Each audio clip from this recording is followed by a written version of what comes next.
విశ్వనాథ్ గారికి దాదాసాహెబ్ ఫాల్కే అవార్డు వచ్చినందుకు మాకు అలాగే తెలుగు వారికి దక్షిణ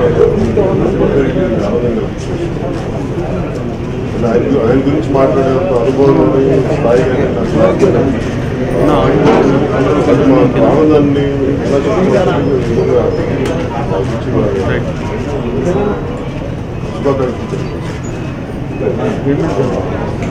ఎలా విశ్వనాథ్ నాకు అంత ముందు అంటే నాకు మన సంస్కృతి పట్ల మన కళల పట్ల నాకు ఉన్నాయి కానీ నాకు క్లాసికల్ ముఖ్యంగా చిన్నప్పుడు స్కూల్కి వెళ్ళే వయసు నాకు అర్థమైంది ఎప్పుడు ఒక వెస్టర్న్ మ్యూజిక్ ఇలాంటి వెస్టర్న్ మ్యూజిక్ ఎప్పుడు అవగాహన లేదు చిన్నప్పుడు స్కూల్లో పెరిగేటప్పుడు కానీ నాకు మన సాంప్రదాయం మన కర్ణాటక సంగీతం ఇవన్నీ నాకు తెలిసేది కానీ కర్ణాటక సంగీతం కూడా దాన్ని శంకరాభరణం సినిమా చూసినప్పుడు అదేదో పెద్దోళ్ళు సినిమా నాకు సంబంధం లేదు అనుకుని దానికి శంకరాభరణం సినిమా చిన్న వయసులో ఎడిక్ట్ అయిపోయాను ఎన్నిసార్లు చూసానో నాకే తెలియదు సో అలాంటి గొప్ప గొప్ప సినిమాలు తీసి అలాగే నాకు ఇష్టమైన సినిమాలు ఆయన తీసి శంకరాభరణం స్వామి సప్తపది ఇలాంటి సినిమాలు సో నాకు ఆయన ఇప్పుడు సినిమాలో రాకుండా తెలుసుకున్నాను తర్వాత నాకు ఆయన్ని వాళ్ళు తెలుసుకునే సందర్భం నాకు రాలేదు కానీ నిజంగా నాకు వాళ్ళు తెలుసుకుంటే చాలా ఆనందం అలాగే మేము దాదాసాహెబ్ ఫాల్కే అవార్డు వచ్చిన సందర్భంలో 5 గంటలకు మేము పైన తిరుగుతుంది కె. విశ్వనాథ్ గారి బెస్ట్ ఫిల్మ్స్ అంటే ఆయన తీసినవన్నీ గొప్ప చిత్రాలే అందులో ఒక ఇందాక కళ్యాణ్ గారు పైన ఆయనతో మాట్లాడుతున్నప్పుడు ఒక మాట అన్నారు అంటే అందులో నుంచి ఒక 12 సినిమాల్ని ఒక డిస్క్ సెట్గా తీసి అంటే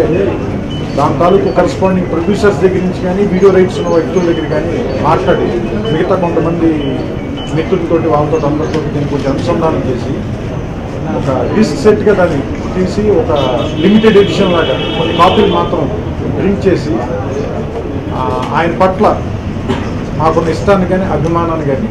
ప్రకటించాలి గౌరవాన్ని అని నా కళ్యాణ్ గారు అన్నారు మాకు ఐడియా నచ్చింది దాన్ని అతి త్వరలోనే ముందుకు తీసుకెళ్ళి విత్ ఇన్ ఈ ఇయర్లోనే మోస్ట్లీ దాన్ని కంప్లీట్ చేయాలనుకుంటున్నాం it's going to be really very special so కొన్ని అవార్డులు కొంతమందికి ఇచ్చినప్పుడు అవార్డులకే గౌరవం వస్తుంది నిజంగా చెప్పాలంటే దాదాసాహెబ్ ఫాల్కే వచ్చిన తర్వాత నాకు నిజంగా వీటి మీద నాకు నమ్మకం పెరిగింది సో ఎందుకంటే అంత గొప్ప వ్యక్తి ఆయన సో ఆయన గురించి మాట్లాడడానికి ఇందాక కళ్యాణ్ గారు చెప్పింది కదా మాకు స్థాయి కానీ అర్హత కానీ వయసు కానీ అనుభవం కానీ ఏమీ లేవు కేవలం ఆయన పట్ల మాకున్న అభిమానం గౌరవం మాత్రమే ఈ మాటలు మాట్లాడగలిగేసారు నాకు స్వాతంత్రం చూసినప్పుడు అనిపిస్తుంది మా ఇష్టమైన సినిమా స్వాతంత్రం చోటు శంకరాభరణం దాని తర్వాత చేస్తారో లేదు నేను ఎప్పుడు అట్లా ఆలోచించలేదు అనేది స్వయం కృషి చేసినప్పుడు కానీ నేను షూటింగ్కి వెళ్ళేవాడు అంటే అసలు ఆయన ముందు నాకు యాక్టింగే నాకు రాదు కాబట్టి అసలు ఇప్పుడు అంత స్థాయి ఆలోచన రాలేదు శుభలేఖ శంకరాభరణంతో నేను శుభలేఖ చూసాను నాకు శుభలేఖ ఒకటి చాలా ఇష్టం బాగా ఇష్టమైన సినిమా అంటే ఒక్క సినిమా అని చెప్పలేదు నాకు బాగా ఉంది నాకు శంకరాభరణం ఉంటుంది శుభలేఖ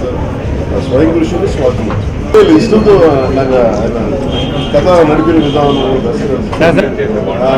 నేను అందరిలాగా ప్రేక్షకులకు ఇస్తాను థ్యాంక్ యూ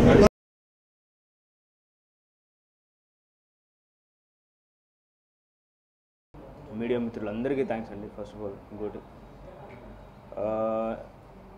చిత్రం చాలా బాగా వచ్చింది బ్యూటిఫుల్గా వచ్చింది